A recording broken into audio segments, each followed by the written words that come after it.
দেশের স্বার্থে আমরা সবগুলো বুকে চেপে এখন দেশটাকে সামনের দিকে সবাই মিলে আমরা এগিয়ে নিতে চাই। আমরা চাই না এই দেশ ভাগ বিভক্ত হোক। আমরা চাই 18 কোটি মানুষের 36টি হাত একত্রিত হোক, সবাই এক হয়ে হিংসা বিদ্বেষ পরিহার করে আমরা সামনে আগাই।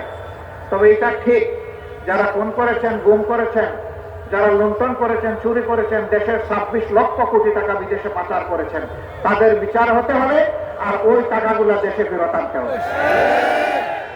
এগুলো জনগণের টাকা, ফেরত এনে জনগণের কাজে লাগাতে হবে। ঠাকুরগাঁও জেলা, আমি এখানে এসে খবর নিলাম, এটা বাংলাদেশের একটা গুরুত্বপূর্ণ জেলা। এই জেলা বাংলাদেশের উন্নয়নে নিশ্চয়ই অবদান রেখে চলেছে। এই জেলায় উচ্চশিক্ষার কোনো বিদ্যাপীঠ নেই, এখানে কোনো মেডিকেল কলেজ নাই, এখানে কোনো প্রকৌশল কলেজ বা বিশ্ববিদ্যালয় নেই, এখানে কোনো এগ্রিকালচার ইউনিভার্সিটি নাই, এখানে কোনো পাবলিক ইউনিভার্সিটি নাই। এই ঠাকুরগাঁও জেলা বাংলাদেশের অংশ না? যদি অংশ হয় তাকে তাইলে বৈষম্য কেন? এই জেলায় অবশ্যই এই প্রতিষ্ঠানগুলা এই জেলা পাওয়ার হকদার দাবি রাখে। আমরা অন্তর্বর্তীকালীন সরকারকে বলবো, সব যদি নাও পারেন, আগামী 1 থেকে যদি বড় কোনো প্রকল্প আপনারা হাতে নিয়ে থাকেন, ঠাকুরগাঁও যেন এটা থেকে বাদ না পড়ে। অন্তত একটা মেডিকেল কলেজ দিয়ে যাত্রা শুরু করেন, আপনারা সিদ্ধান্ত নেন, কার্যক্রম শুরু করেন। সরকার এসে সেটা পূরণ করবে। বাকি যে সমস্ত ন্যায্য দাবি আছে সেগুলো পর্যায়ক্রমে দেখতে হবে।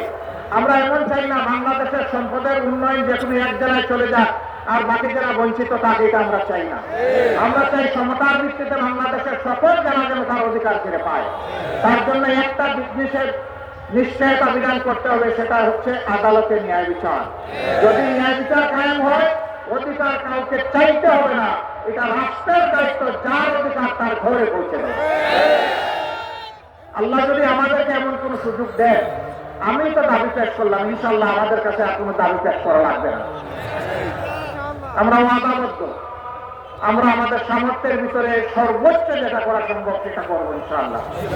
অন্য কেউ যদি সরকার গঠন করে, যদি আপনাদের সেই দাবি অপূরণ থেকে যায়, আপনারা যখন দাবি করবেন, আওয়াজ তুলবেন, আপনাদের হাতের সাথে হাত মিলিয়ে আমরাও আওয়াজ তুলবো ইনশাআল্লাহ। ওই দাবি আদায়ের জন্য আমরা একাকার হয়ে যাব, তারপরে আমরা দাবি আদায় করে ছাড়বো ইনশাআল্লাহ।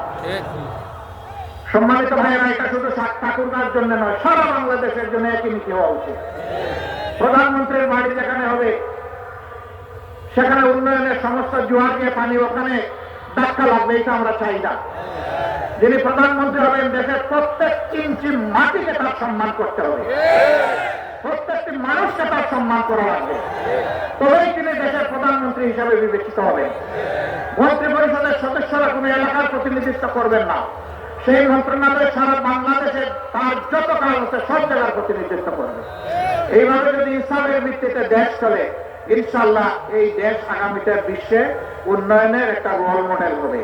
আমরা এই হাসিনা রোল মডেলের কথা বলছি না, যে রোল মডেলে 26 লক্ষ টাকা দেশের বাইরে চুরি করে চলে গেছে, ওইটা না। আমি সত্যিকারের রোল মডেলের কথা বলছি। সেই বাংলাদেশ আমরা করতে চাই। আপনারাও সেই বাংলাদেশ চান? আলহামদুলিল্লাহ, এই বাংলাদেশে শিশু, বৃদ্ধ, আবাল বনিতা, নারী পুরুষ নির্বিশেষে সকলে ঘরে বাইরে কর্মক্ষেত্রে সর্বত্র তারা একটা মর্যাদা পাবে এবং নিরাপত্তা তাদের নিশ্চিত হবে ইনশাআল্লাহ। এই বাংলাদেশ গঠনের জন্য আমাদেরকে আরো অনেক ত্যাগ স্বীকার করতে হবে। আপনারাও কি সেই ত্যাগ স্বীকার করতে প্রস্তুত? ইনশাআল্লাহ। শিওর? বুঝে শুনে হাত তুলেছেন, আওয়াজ দিচ্ছেন, মোবারকবাদ। সংগ্রাম আমাদের শেষ হয়নি, আমাদের সন্তানরা এখনো স্লোগান দিচ্ছে, আবু সাইদ মুক্ত, শেষ হয়নি যুদ্ধ। আমাদের যুদ্ধ মানবতার মুক্তি অর্জিত না হওয়া পর্যন্ত চলবে ইনশাআল্লাহ। আমরা একটা বৈষম্যহীন দেশ চাই, চাঁদাবাজ মুক্ত দেশ চাই, অবৈধ দখলদার মুক্ত দেশ চাই, দুর্নীতি মুক্ত দেশ চাই, ঘুষ মুক্ত দেশ চাই, এবং একটা সাম্যের বাংলাদেশ আমরা চাই, একটা মানবিক বাংলাদেশ চাই। সেই মানবিক বাংলাদেশের জন্য আমরা ইনশাআল্লাহ কাঁধে কাঁধ মিলিয়ে, হাতে হাত মিলিয়ে আমরা সামনের দিকে এগিয়ে যাবো। আল্লাহ আমাদেরকে কবুল করুন। আমরা বাংলাদেশ জামাতে ইসলামী আপনাদের কাছে বিশেষ অনুরোধ রাখতে চাই, আমাদেরকে যদি জনগণের কল্যাণে কাজ করতে দেখেন, দেশের কল্যাণে কাজ করতে দেখেন, দিনের কল্যাণে কাজ করতে দেখেন, আমরা যেন আপনাদের একটু ভালোবাসা পাই, আমরা যেন আপনাদের একটু দোয়া পাই, আপনাদের একটু সহযোগিতা পাই, ন্যায়সঙ্গত কাজে আপনাদেরকে যেন পাশে পাই, আপনাদেরকে যেন সাথে পাই। যদি কোনো অন্যায় করতে দেখেন আপনাদের পক্ষ থেকে যেন প্রতিবাদের আওয়াজ উঠে, আপনারা যেন আমাদের সমালোচনা করেন, আপনারা যেন আমাদেরকে টান দিয়ে সোজা করে দেন।